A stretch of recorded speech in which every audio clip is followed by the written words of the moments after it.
Every other week, we gather recyclables, transfer them to the big blue bin, and wait for this familiar sound. It's common practice to recycle. We're told that it's good for the environment and will help reduce what ends up in our landfills. But how much of recycling's reputation is true?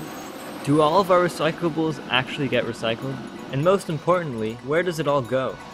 Myself and a few other students went to a recycling center in our area and got to see what really goes on, but getting there wasn't easy. We have been working for the past 2 months on this. When we first started out, first couple weeks, I thought it was going to be really fast. I thought we could arrange something, get a tour, but it's really not. People who run the company don't want anyone to come in or take photos. Just articles, COO and his philosophy. That's an issue. He doesn't like people being interviewed, he doesn't like pictures being taken, doesn't like video being taken. They were mostly turning us down. I first called the company that collects our trash. We traded a couple of emails and he said that he would look into it or try to do something, and then he didn't. Then I decided to call my council person. All of a sudden, you could get in there.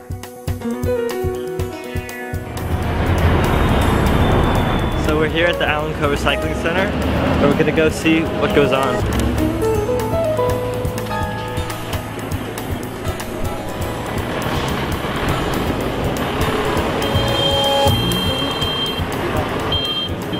We never know when they're going to show up, but all day long the recycling trucks dump that into that big pile there.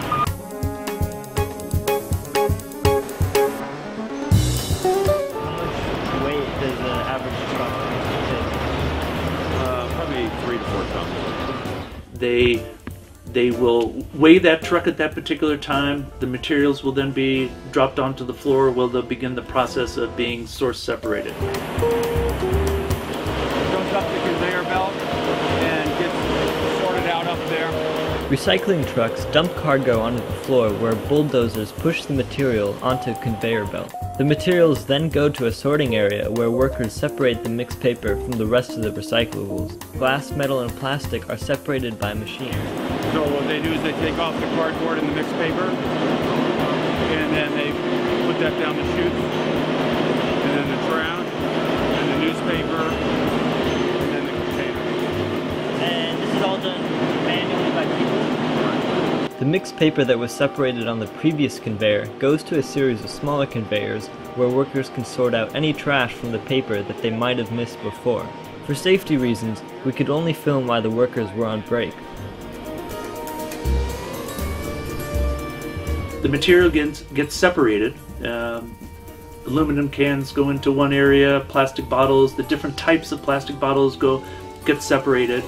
Those are baled, they're put into a much more efficient form of transportation, and then they are loaded into either trucks or into sea containers where they're shipped to a mill where they're reprocessed.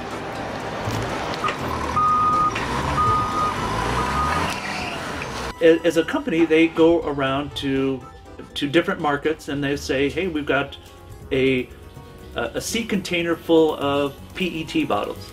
Who's going to give us the best price for that? And depending on the various mills throughout the world, some mills may have an order for a lot of t-shirts, so they need it, and they're going to pay that company who has that sea container, they're going to pay them a higher price for that material. Typically, we ship a lot of material to the Far East, and there's a reason for that. In recycling, one of the big expenses is the transportation cost, the cost from getting it from your house to the end mill. What would happen if people stopped recycling? Well, I think what would happen if people stopped recycling is that we would just continue to consume more and more natural resources. We as individuals have to do everything that we can in order to reduce that amount of material that we are consuming. The fact that you're going to that extra effort to separate your materials is something that I feel good about, and I think people should feel good about that. That in that little single effort, they truly can make a difference.